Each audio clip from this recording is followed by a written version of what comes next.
Magandang umaga po sa ating lahat.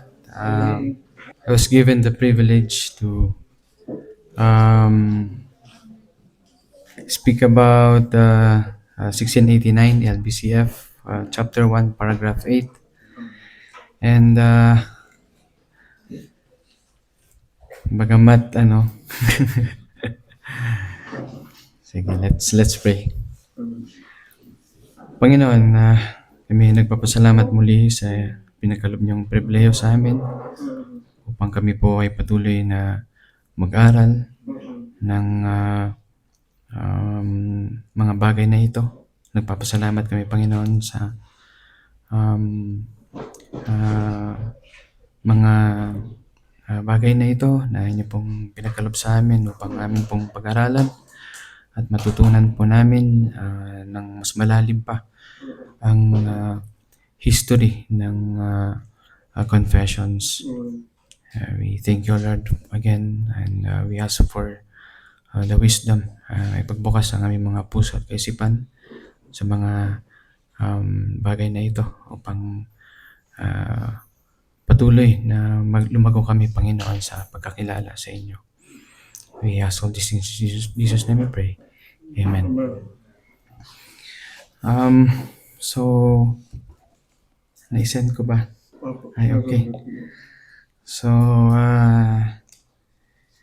it's a privilege na magpagamit tayo sa pulpito na ito. At nawa ay makinabang tayo sa mga kakaunting mga bagay na mga ito. Matuto tayo. At patuloy nating hilingin ang Banal na Espiritu na tulungan tayo na ipagbukas ang ating mga matututunan. The London Baptist Confession of Faith ng 1689 is a significant document in Reformed Baptist theology. So itong chapter na ito, it focus on the authority and the availability of Scripture. It affirms that the Old Testament in Hebrew and the New Testament in Greek are divinely inspired and preserved, and thus are the final authority in matters of faith. It also addresses the necessity of translating these scriptures into common languages. Allow me to read the text of the confession. The Old Testament in Hebrew, which was the native language of the people of God of old, and the New Testament in Greek, which at the time of the writing of it was most generally known to the nations, being immediately inspired by God and by His singular care and providence, kept pure in all ages, are therefore authentic, so as in all controversies of religion, the Church is finally to appeal unto them. But because these original tongues are not known to all the people of God, who have the right unto and interest in the Scriptures, and are commanded in the fear of God to read and search them. Therefore, they are to be translated into the vulgar, which is the common language of every nation, unto which they come, that the word of God dwelling plentifully in all, they may worship Him in an acceptable manner, and through patience and comfort of the Scriptures may have hope. So may mga main points po tayo. The authenticity of the original languages. The confession asserts that the Hebrew and the Greek texts are authentic because they were immediately inspired by God and providentially preserved. This inspiration was a work of the Holy Spirit. So we have supporting verses in Romans chapter 3 verse 2. What advantage then is there in being a Jew? Or what value is there in circumcision? Much in every way. First of all, the Jews have been entrusted with the very words of God. In Matthew 5:18, for truly I tell you, until heaven and earth disappear, not the smallest letter, not the least stroke of a pen will by any means disappear from the law until everything is accomplished. And also in 2 Peter 1:21, for prophecy never had its origin in the human will, but prophets, though human, spoke from God as they were carried along by the Holy Spirit. So this verse highlights ang main role ng Holy Spirit din in inspiring the original authors. So may mga specific na may isang specific example tayo rito, the meticulous preservation of the Hebrew text by the Masoretic scribes, coupled with the Spirit's works in guiding their understanding and ensured the accuracy of the Old Testament text passed down through generation. So ang next is the final authority. So the supreme role of Scripture in religious matters. So in all matters of faith, doctrine, and religious controversy, the Church must continually appeal to the original, divinely inspired Scriptures as the ultimate and final authority. So itong mga sacred texts are God's revealed word, providing unchanging foundation for truth, for correction, guidance, and spiritual growth. So the church reliance on Scripture ensures that all teachings, traditions, and practices remains anchored in God's will rather than human opinion or cultural trend. So may mga examples ng mga religious controversies. For example, yung the Arian controversy, 4th century, ang issue dito is whether Jesus Christ is fully divine or a created being. Okay? So the church examined biblical texts like John 1:1 and Colossians 1:15 to affirm Christ's deity, leading to the Nicene Creed. So isa pang example ng religious matters is yung Protestant Reformation. Anong issue rito? This was in 16th century. Anong naging issue rito? Challenges to the authority of the Pope, church traditions, and the sale of indulgences. So, ang mga reformers like Martin Luther, in-emphasize niya ang sola scriptura, asserting that Scripture alone is the ultimate authority over church teachings. Meron pang isang issue rito, yung baptismal controversy. Ang issue yung infant baptism versus yung believers baptism. Hanggang ngayon, meron pa rin yung issue niyan. But ang apela sa Scripture, is different groups appealed to passages like Acts 3:38 to 39, and Matthew 28 to 18 para masuportahan yung views nila on who should be baptized and when. Okay. The Trinity doctrine issue. Understanding the nature of God as Father, a Son, and the Holy Spirit. May mga supporting verses tayo rito kung saan makikita natin ang nature of God as Father, Son, and Holy Spirit in the book of Matthew 28:19 and 2 Corinthians 13:14, defining Orthodox Trinitarian belief. Okay, meron din the role of women in ministry. Kung dapat bang tumayo sa pulpito ang mga kababaihan. Kung pwede ba silang mag-serve as pastors or elders. So passages like 1 Timothy 2:12 and Galatians 3:28 ini-interpret dito leading to ongoing debates. Nagkaroon pa ng debate patungkol dito. Meron din yung Sabbath observance debate. Whether Christians should observe the Sabbath on Saturday or Sunday. Mga bagay na hanggang ngayon meron pa rin, nagkakaroon pa rin ng epekto sa mga iglesia. Kung ang Sabbath ba ay Sabado o Linggo. Okay? Um,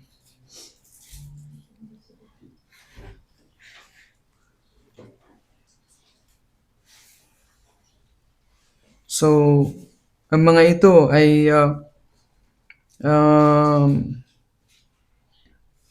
lahat ng mga issues na to, ang final authority dito ay ang gospel. So, sinasabi nga sa 2 Timothy 3:16 to 17 that all scripture is God breath and is useful for teaching, rebuking, correcting, and training in righteousness, so that the servant of God may be thoroughly equipped for every good work. Okay. Ang necessity, sunod po is yung um, the necessity of translation. Dahil, okay, since not all believers know Hebrew and Greek, the scriptures must be translated into a common language of every nation, and the Holy Spirit empowers believers to understand the translated word. So, hindi naman lahat ng mananampalataya ay pamilyar sa original na wika tulad ng Hebreo o Grego. Mapalad ang mga ibang mga ngaral na may mga pribilehiyo na makapag-aral ng mga language na to, mga lingwaheng ito. Kaya naging mahalaga na isalin ang mga sagradong tekstong ito sa karaniwang wika na ginagamit sa bawat bansa. At ang banal na espiritu ay gumaganap din ng isang mahalagang papel dito sa pag-process ito sa pamamagitan ng pagbibigay ng kapangyarihan sa mga mananampalataya na maunawaan at maisaloob ang kahulugan ng isinalin na kasulatan. So, sa pamamagitan ng banal na patnubay na ito, nauunawaan ng mga individual ang mga spiritual na katotohanan at mga aral na nakapaloob sa salita ng Diyos.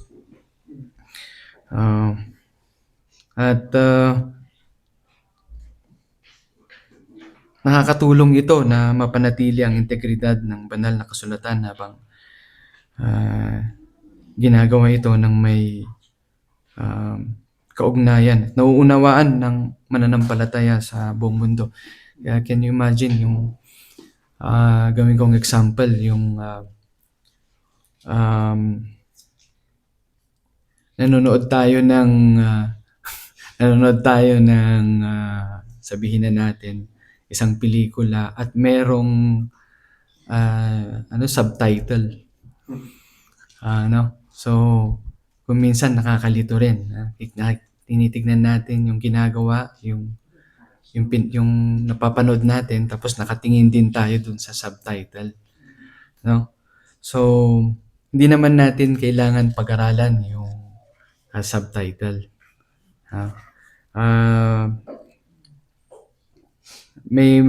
Ang tawag nito, may mga kaparaanan pa rin na pwede tayong manood, maintindihan natin yun na may mga kaparaanan na ginagawa ngayon na nilalagyan na nila ngayon ng o dinadub na nila sa Tagalog. So, napansin ko nga yung mga pelikula pare-parehas ang boses kasi isa lang yung nagdadub. Parang ganon. Yung mga pelikula na foreign, dinadub nila sa Tagalog para maintindihan natin. So, kaya ginawa ko lang yun na example. Pero ganun din naman sa Biblia. Para maintindihan ng mga mananampalataya ang gospel, tinranslate nila sa mga common na language. Okay? So,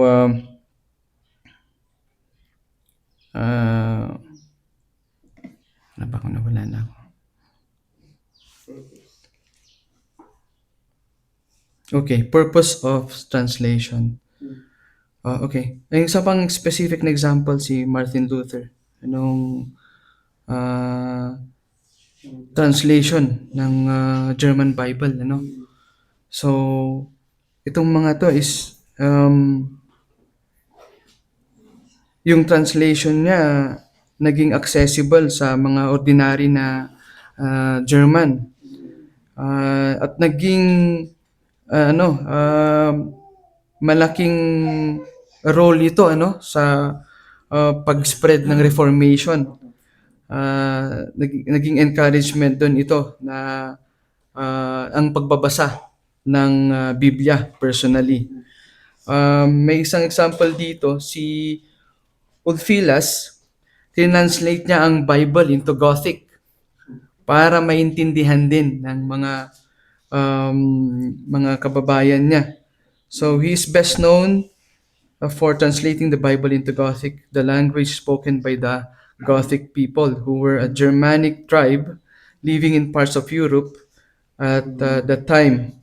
So, Gothic people, na-engage sila sa pagbabasa ng scripture. No? At ito yung um, nagbigay sa kanila ng paglago ng kanilang pananampalataya at paniniwala. So, si Ulfilas pala is a Christian bishop and a missionary. Okay.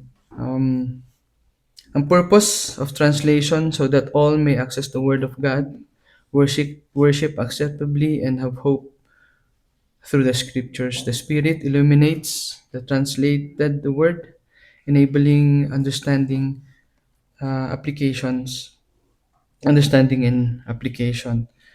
So, um, yung mga Bible verses po is for you to read. Okay.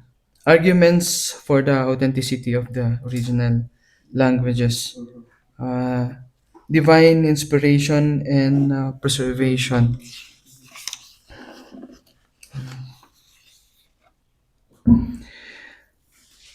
Um, ano bang ibig sabihin ng authenticity? Authenticity means that the original Hebrew and Greek texts of the Bible are considered genuine, uncorrupted, and reliable. They haven't been significantly altered or changed over time. So bakit importante ang authenticity? So if the original texts are authentic, then we can be confident that they accurately represent the original message and intent of the biblical authors who were inspired by God. Divine inspiration and preservation o ang banal na inspirasyon at preserbasyon, ang orihinal na mga tekstong Hebreo at Grego ng Biblia ay pinaniniwala ang direktang kinasihan ng Diyos sa pamamagitan ng patnubay ng banal na espiritu. Ang banal na inspirasyon na ito ay nangangahulugan na ang kasulatan ay hindi lamang mga sulatin ng tao, kundi dala ang makapangyarihang mensahe ng Diyos sa sangkatauhan. At bukod pa rito, aktibong preserve ng Diyos ang mga tekstong ito sa buong kasaysayan upang matiyak na ang kanyang salita ay nananatiling buo at mapagkakatiwalaan. Ang isang nakikihamok na halimbawa na nagpapakita ng preserbasyon na ito ay ang pagkatuklas ng Dead Sea Scrolls noong kalagitnaan ng ika-20 siglo. Okay.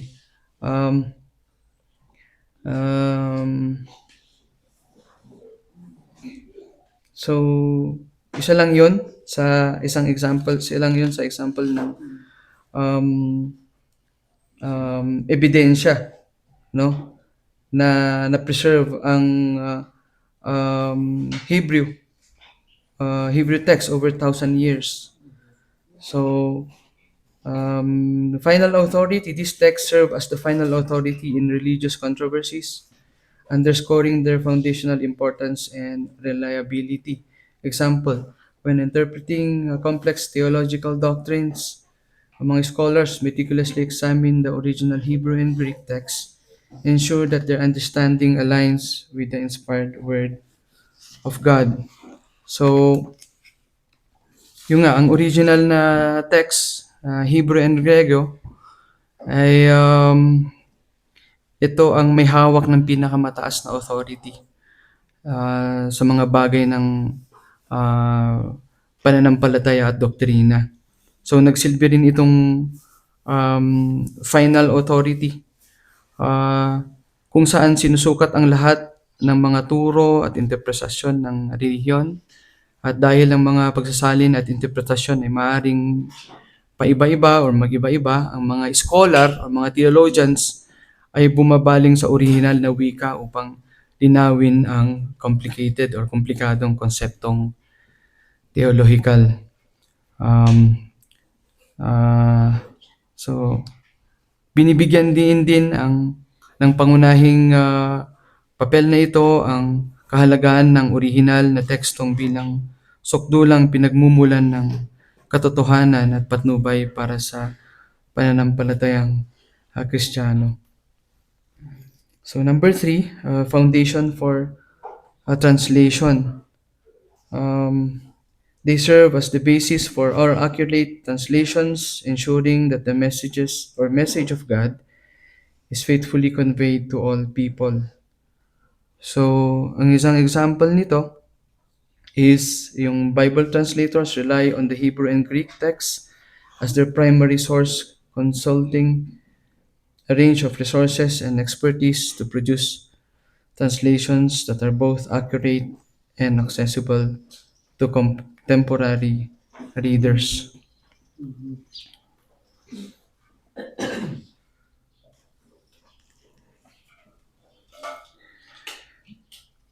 Historical background. This paragraph reflects the Protestant Reformation emphasis on sola scriptura or scripture alone, and the importance of making the Bible accessible to all believers in their own language.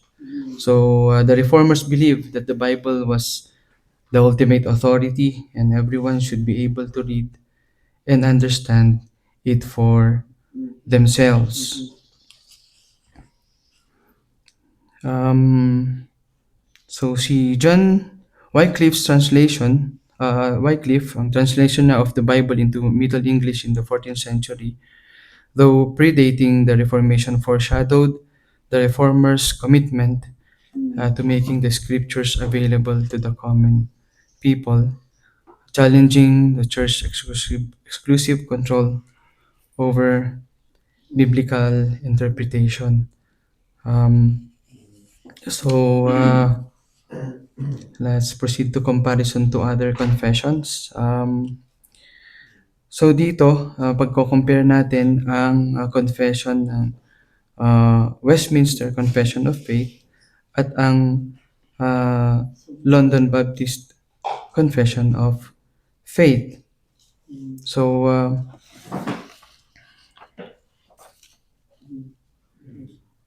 similar to Westminster Confession, the 1689 LBCF affirms the divine inspiration and authority of Scripture.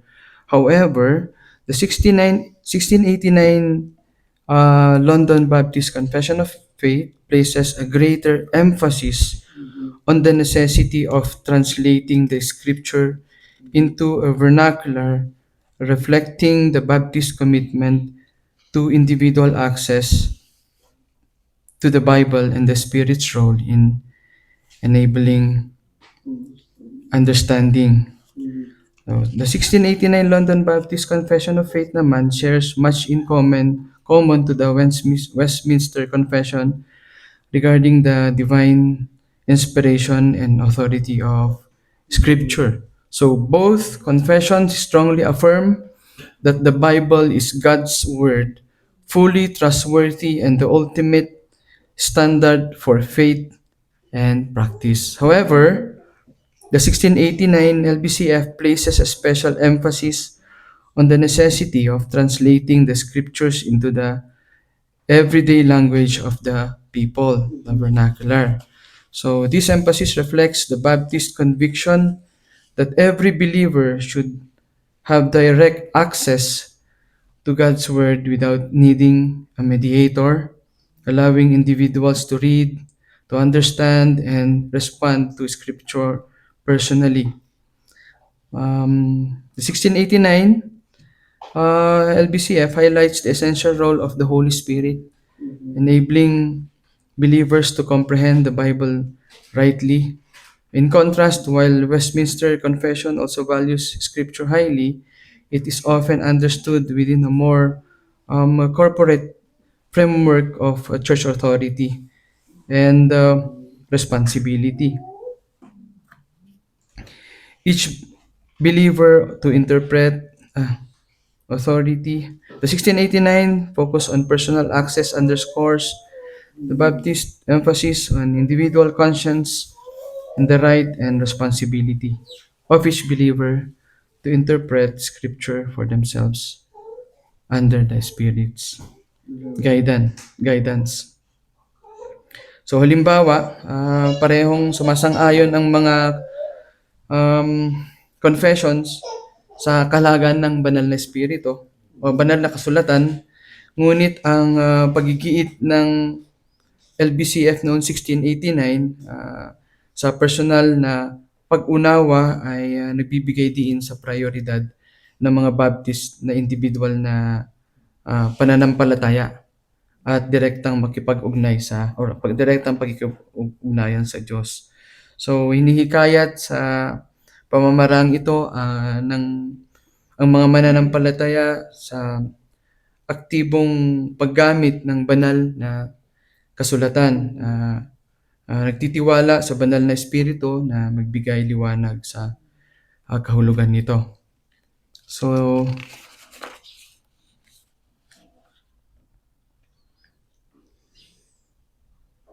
ang Savoy Declaration naman, isang confession din na pinangahawakan ng mga congregationalista.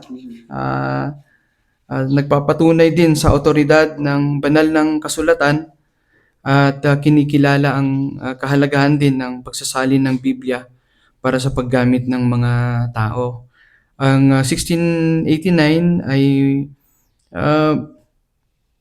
lapit din na nauugnay sa deklarasyon ng Savoy sa maraming puntong theological na sumasailalim sa kanilang binabahaging pamana ng Reformation. Gayunpaman, isinasama rin ng 1689 LBCF ang natatanging mga paniniwalang Baptist, lalo na ang doktrina ng doctrine of binyag, baptism ng mananampalataya. So ang kasanayan na ito ay sumasailalim sa isang malalim ito na pangako sa pagsunod sa salita ng Diyos na nauunawaan sa pamamagitan ng personal na pag-aaral at ginagabayan ng Espiritu. Ang pagbibigay diin din ng 1689 sa individual na kalayaan at binyag ng mananampalataya ay nagbibigay din sa kahalagahan ng mga personal na desisyon sa pananampalataya, pagsunod at ang nagpapalakas na presensya ng Espiritu sa buhay ng isang mananampalataya. Halimbawa, bagamat pinapahalagaan ng parehong confession ang banal na kasulatan at ang pagiging accessible nito, ipinapahayag din ng 1689 LBCF ang mga natatanging Baptist sa pamamagitan ng pagbibigay diin sa binyag ng mananampalataya at personal na pananampalataya. So binibigyan din din ang focus na ito ang paniniwala na ang tunay na pagsunod sa Diyos ay nagmumula sa personal na pangunawa sa banal na kasulatan. Of course na pinapagana ng Espiritu sa halip mula lamang sa ritual o mga tradisyon. So, practical implications and application or availability, it's preservation.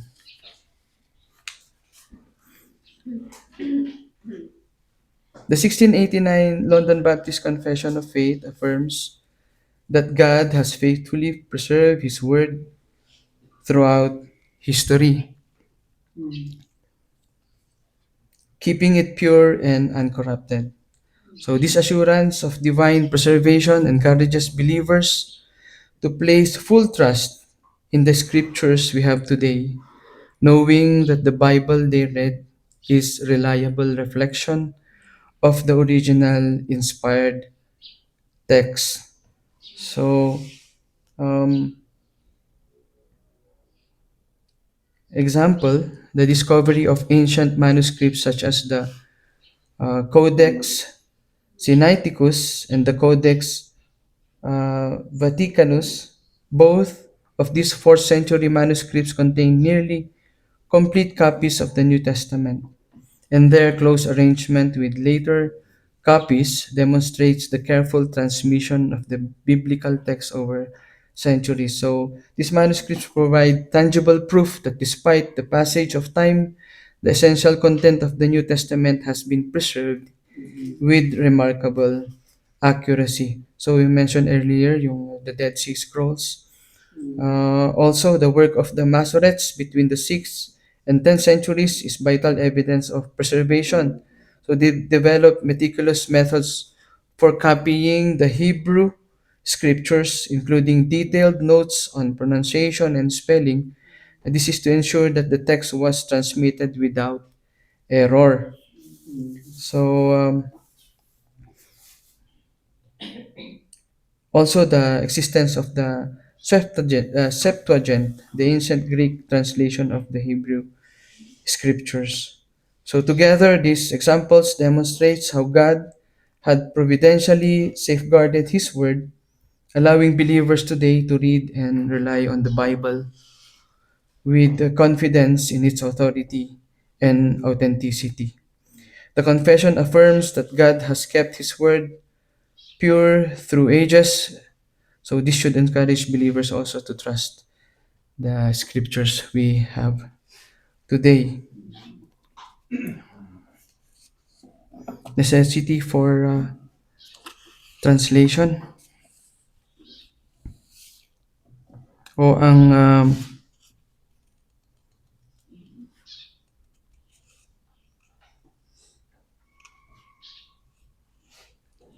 the Bible must be available in the languages people can understand. So ang example nito, yung mga misyonaryo na nagtatrabaho sa mga remote areas, ito ang kinakaharap nila na challenge.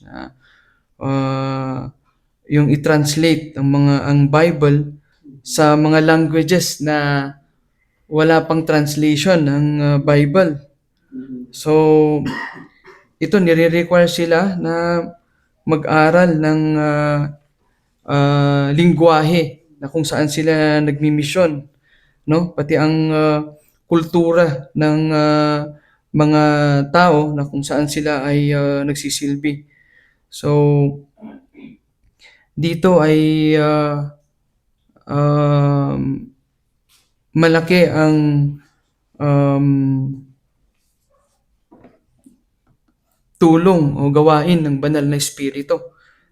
Mag-relay sila sa um, Panginoon para maghayo o para magturo. So, God commands all people to read and search the scripture. So, mga iglesia ngayon, they often provide Bible studies or mga conferences or mga small groups para ma-encourage ang mga membro nila to engage with the scriptures and with their understanding of God's Word. So, isa ito ang ating pong um, Bible study. Ah, and, may mga ito ay pribilehiyo rin para sa atin, upang mag-engage din sa ating scripture. The Bible should be translated into every language. So organizations like Seed Company or yung mga iba pang mga publishing companies are working to translate the Bible into every language by 2025. So praying na na-translate na nila ang Bible into every language, seeking to fulfill the Great Commission and make God's Word accessible to all people, trusting in the Spirit's power to transform lives through the translated Word, so that all may worship God acceptably and have hope. So, ang example nito is people from diverse cultural backgrounds were able to worship God in their heart language or in their own language, expressing their faith in ways that are meaningful and authentic to them, demonstrating the power of the translated word to connect individuals with God in a personal and transformative way. So, meron pong may mga supporting verses po tayo, 1 Corinthians 14:9 and Revelation 7-9 and Romans 15:4. So, ang application is yung personal Bible study. Encourages individual to engage with scripture in their own language for personal growth and understanding, seeking the Spirit's guidance in interpreting and applying God's truth. So dito hinihikayat ang bawat individual na makisali sa pagbabasa ng banal na kasulatan.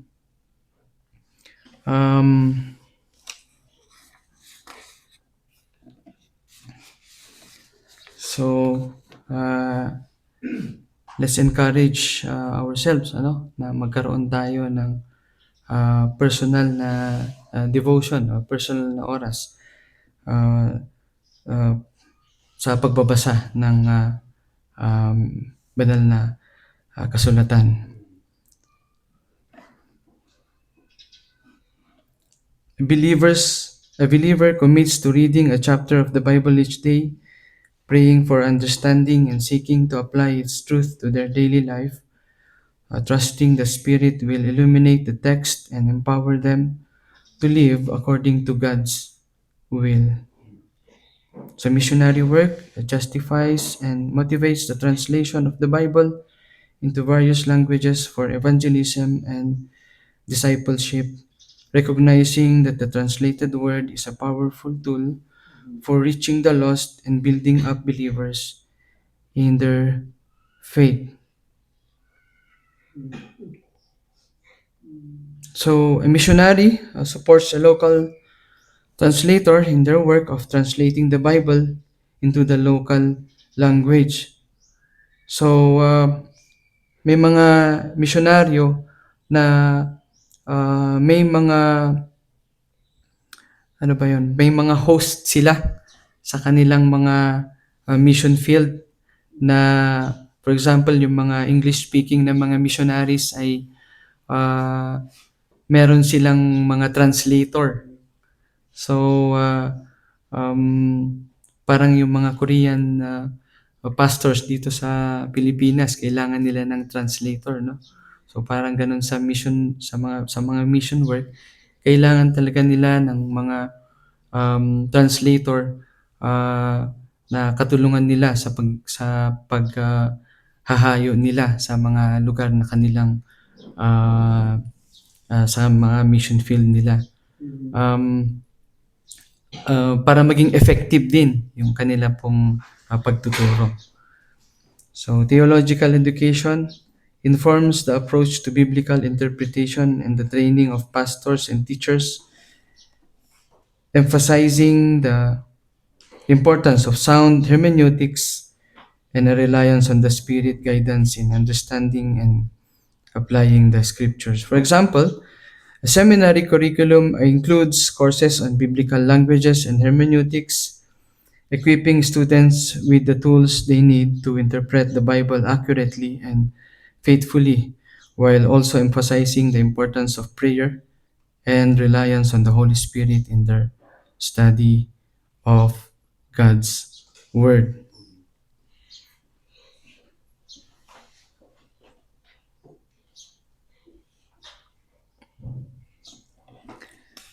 So, sa differing viewpoints, this section explores different perspective on chapter 1, paragraph 8, focusing on the views of Sam Waldron, James Renihan, and broader particular Baptist. So si Sam Waldron, a contemporary Reformed Baptist theologian, strongly affirms that the authority and inerrancy of Scripture. He emphasizes the importance of both original language and accurate translation, and in his commentary on the 1689 LPCF, he highlights the need for careful textual criticism to ensure the reliability of texts upon which translation are based. Waldron also stresses the role of the Holy Spirit in illuminating the scriptures for believers. So, binavalue niya yung translation that are faithful to the original meaning and accessible to the common reader. For example, Waldron would likely advocate for translation that prioritize accuracy and clarity while also acknowledging the challenges and complexities of the translation process. So, in-emphasize niya rito ang pangangailangan ng mga mananampalataya upang ma-engage with Scripture sa gospel, thought fully and prayerfully, seeking the Spirit's guidance in understanding and applying in truth. So, kumpara natin kay James Renihan naman, na-emphasize niya ang importansya ng original na lengguwahe rin and the necessity of translation. So he highlights the role of careful textual criticism in ensuring accuracy of translation, seeing it as a vital task for the church. So Renihan further stresses that the importance of the Holy Spirit's role in guiding the church in understanding and interpreting scripture. So for Renihan, both the original languages and faithful translation are gifts from God, stewarded by the church under the guidance of the Spirit. So, ito yung comparison to Waldron.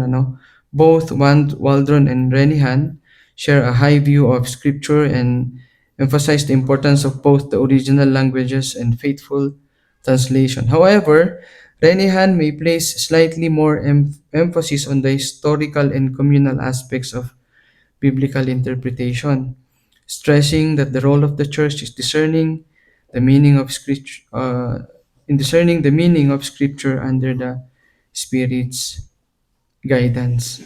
So sa particular Baptist naman, sa tradisyon ng particular Baptist, as reflected also in 1689, strongly believes in the authority and sufficiency of Scripture. So they emphasize the importance of sound doctrine and the need to defend the truth against error. So this commitment stems from their belief that the Holy Spirit guides believers into all truth through the Word. Historically, particular Baptists have been committed to making the scriptures available in the vernacular and have supported missionary efforts that involve biblical or Bible translation. So sa comparison to Waldron and Renihan, all three affirm the authority and sufficiency of Scripture. However, ang particular Baptist tradition, while valuing scholarship, may place greater emphasis on the practical application of Scripture in the life of the church and the individual believer. So they emphasize the importance of living out the truths of Scripture in obedience to Christ. So in summary, while Waldron, Renihan, and particular Baptists share a common commitment to the authority and sufficiency of Scripture, they may differ slightly in their emphasis on the role of scholarship, the importance of historical interpretation, and the practical application of Scripture in the life of the church and the individual believer.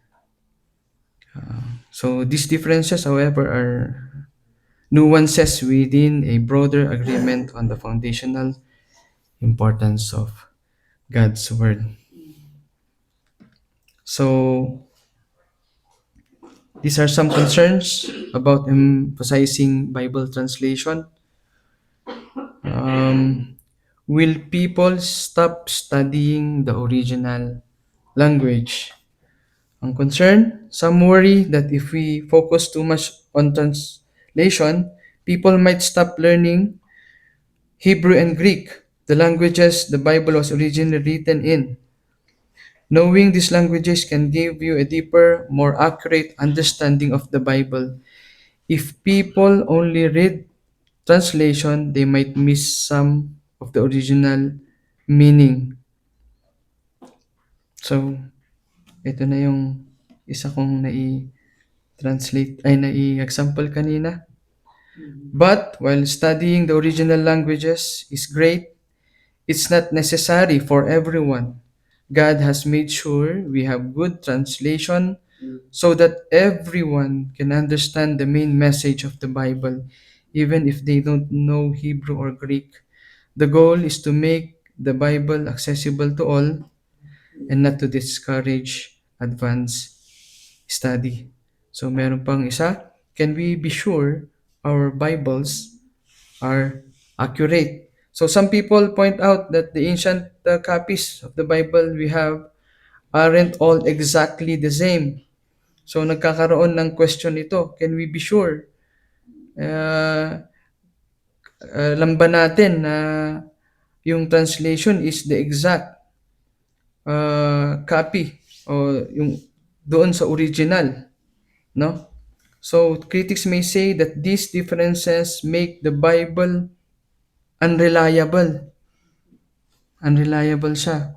So imagine ninyo, um, okay, so this is just a very simple example. Imagine you're trying to put a puzzle together but few pieces are missing and you can still see the overall picture but you can't be 100% sure what whose missing parts look like.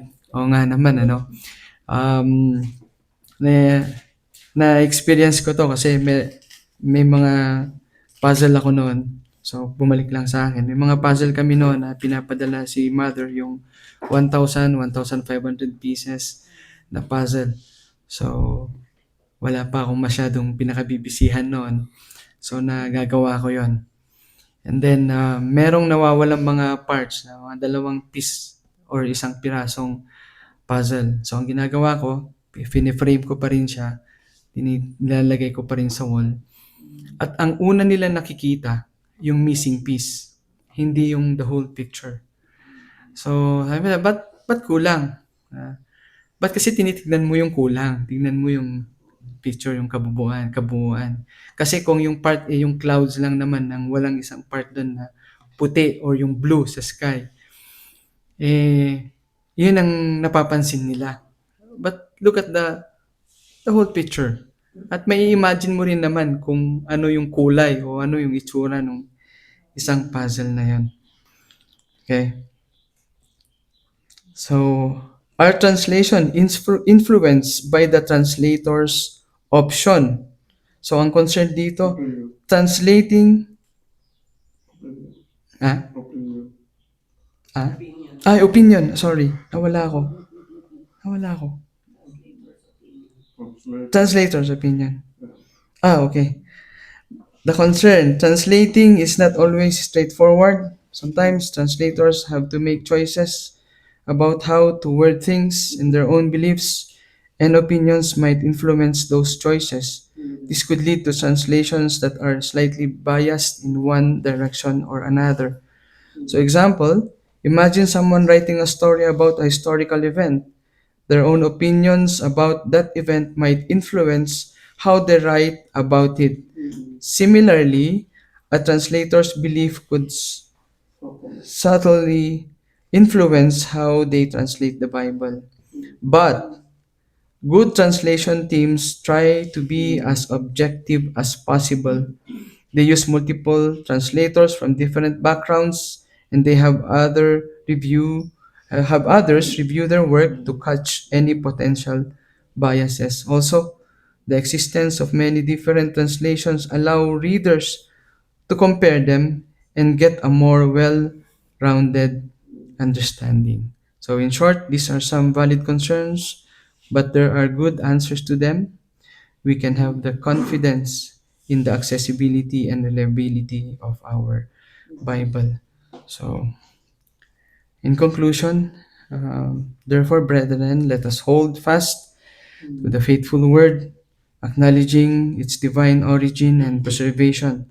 Let us eagerly seek understanding through diligent study and humble reliance on the Holy Spirit, so that the word of Christ may dwell in us richly, teaching and admonishing one another in all wisdom, that we may present ourselves complete in Him, equipped for every good work until He comes. For the grass withers and the flower fades, but the word of God stands forever. May we be found faithful stewards of this precious gift, sharing it with the word, so that all may come to know the saving grace of our Lord Jesus Christ. Um, Sana wala kayong tanong. But praying for the Holy Spirit na may mga naipagbukas sa atin na mga uh, uh, pangangaral, mga ideas, at yun, napaka bigat ang tumayo sa likuran ng pulpito na ito na uh, um, hindi hindi masyadong handa.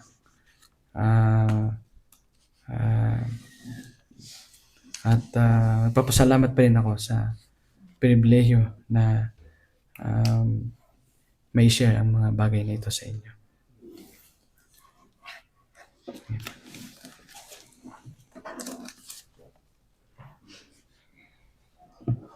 So, questions, clarifications?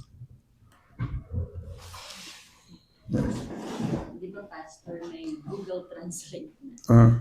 But is it reliable? Kunyari yung gano'n, hindi mo rin alam yung Hebrew tsaka Greek. Magkaiba po yung let me start with a general statement. Every language, bawat lingwahe, mayroong tinatawag na progress. Mayroon ding tinatawag na erosion. So, bawat language yan.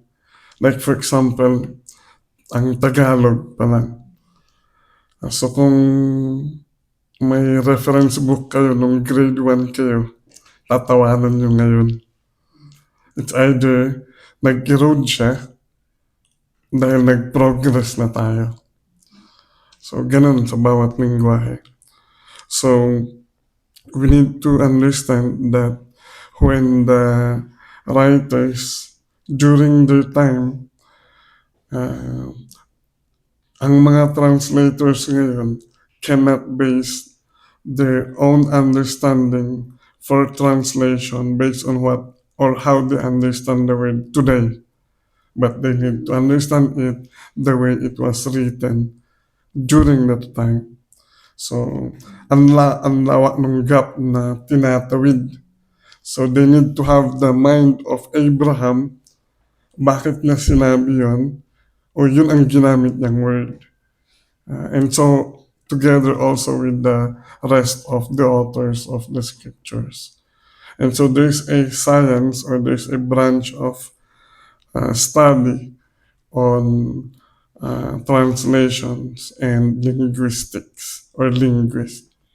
So it takes a lot of discipline to at least understand the original language. But thanks be to God because kahit na may mga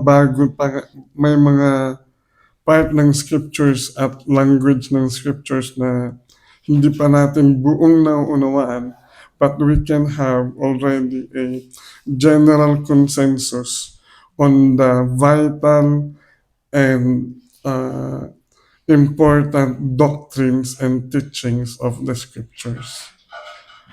Like for example, the word Gehenna, Tartarus, and then the grave. Okay? Nagkakaroon pa rin yan ng mga panibagong pag-aaral at panibagong understanding. But it doesn't so much affect the doctrines and teachings that we believe. So kahit may mga parts or words ng scriptures na maaring hindi malinaw sa atin, but what we can be, in the providence of God, is that what we can be sure is that in the vital teachings and doctrines, especially in the doctrine of salvation, it will not very much affect it, and it will not mislead anyone, especially in our doctrines and teachings. Clarifications, Papa. So yeah, thank you for Brother Mel doing the effort of having our Sunday school. Bakit sa inyo ang nung gumawa ng Sunday school material? Bakit sa akin parang ang hirap kong gawin? But well, let's continue to pray for our men. Clarifications? Hopefully, nakabagbigay tayo ng kasagutan doon. So, ang chapter, paragraph 8, ang talagang pinakalaman nito ay hindi lamang ito ay sapat, kundi dapat itong mai-translate. Okay? It has been inscripturated, so naisulat ito, at dapat lamang din itong naniniwala tayo na dahil na-inscripturate na ito, dapat din naman itong maisalin sa iba pang lingwahe. Kaya, napakaganda mga kapatid. If you are willing, there are translators still doing the translation, and you can support, and we can support them.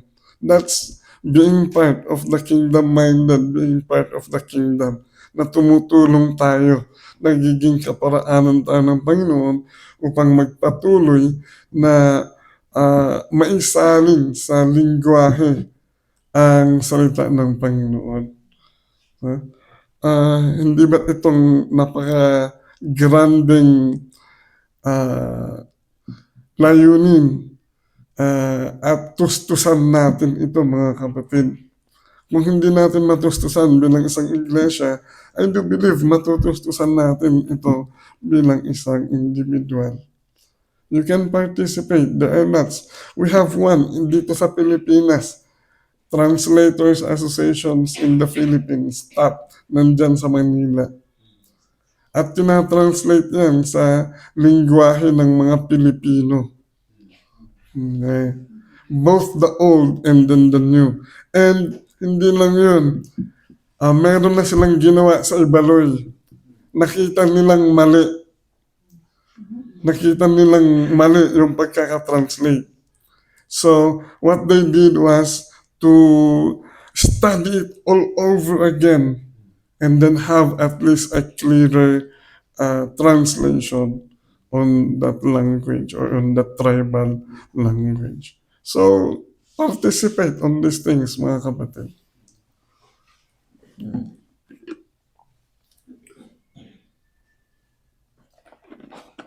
Other clarification?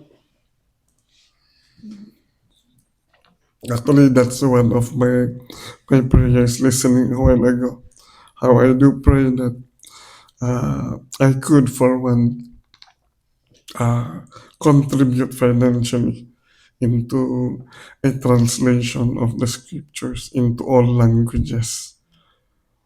Lahat ng language.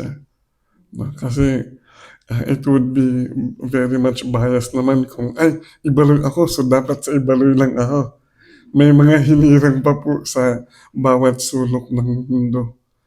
And they need a copy, at least a faithful copy of the scripture. And alam nyo kung saan kayo galing na tribu.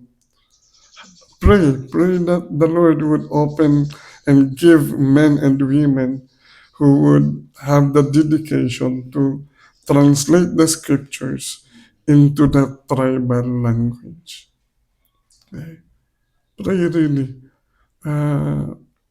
Malawak pa po at napakaganda na isang maalala natin, maging bahagi tayo sa isang dakilang gawain ng pagta-translate ng banal na kasulatan sa mga lingwahe na meron existing languages. Tulad nung sinasabi ko, yung Ibaloy, iba ang Ibaloy ng Sablan, Tublay, Bukod at Kabayan. Ang ginawa ng mga nauna, they went to Bukod, Kabayan. Akala nila na just by interviewing these men and women, they can cover for the whole Ibaloy. Pero kahit na isang Ibaloy yan, pero pag nagpunta ka na ng Sablan, yung salita ng Ibaloy sa Kabayan, iba ang Ibaloy sa Sablan. Kaya they have to make another revised translation for the Sablan Ibaloy. So ganun kahalaga ang gawain ito ng mga mananampalataya. And it's something good. I think if the Google translation could help, well and good.